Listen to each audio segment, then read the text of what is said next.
মানুষের শরীরের একটি জটিল সমস্যা হচ্ছে পারপিউরা, অর্থাৎ পারপিউরা শব্দটির অর্থ হচ্ছে চামড়ার নিচে ছোট বড় অল্প সংখ্যক এবং বহু সংখ্যক জায়গায় বিস্তৃত করে রক্তক্ষরণ হয়। এক কথায় যেটা চামড়ার নিচে রক্তক্ষরণ হওয়াটাকে পারপিউরা বলা হয়। এই পারপিউরা হওয়ার অনেকগুলো কারণ রয়েছে, তার মধ্যে আপনাদের কিছু কারণ আমি উল্লেখ করে বলে দিচ্ছি।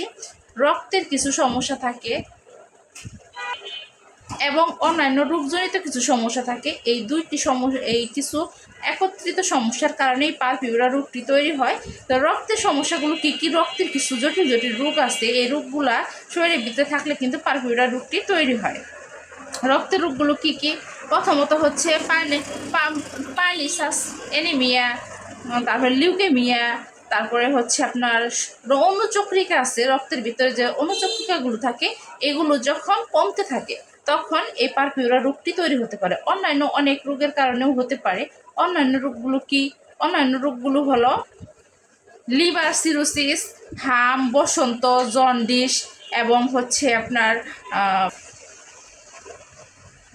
হুপিং কাশি, ক্যান্সার, টিউবারকুলোসিস, সেপ্টিসেমিয়া, এই যে রোগগুলো, এই রোগগুলোর প্রভাবে এই পারপিউরা অর্থাৎ চামড়ার নিচে রক্তক্ষরণ সমস্যাটি দেখা দেয়।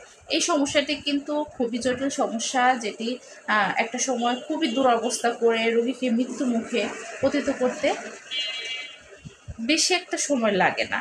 তাই এই সমস্যাগুলো যাদের রয়েছে অবশ্যই তারা যে কোনো পন্থায় চিকিৎসা করে নিজেরা সুস্থ থাকুন, ভালো থাকুন এবং দীর্ঘজীবী হন। এই পারপিউরা রোগটির পিছনে অনেকগুলো কারণ আমি বলেছি, এর মধ্যে আরও অনেক কারণ রয়েছে, যে কারণগুলো বিভিন্ন ওষুধের কারণেও হয়। বিভিন্ন অতিরিক্ত ওষুধ বিভিন্ন রোগে আমরা সেবন করে থাকি, এই অতিরিক্ত ওষুধের কুফলের কারণেও কিন্তু এই পারপিউরা রোগটি হতে পারে। যেমন কী কী মেডিসিনের প্রভাবে এ ধরনের হতে পারে, আমি কয়েকটি মেডিসিন আপনাদের উদাহরণস্বরূপ বোঝানোর চেষ্টা করতেছি।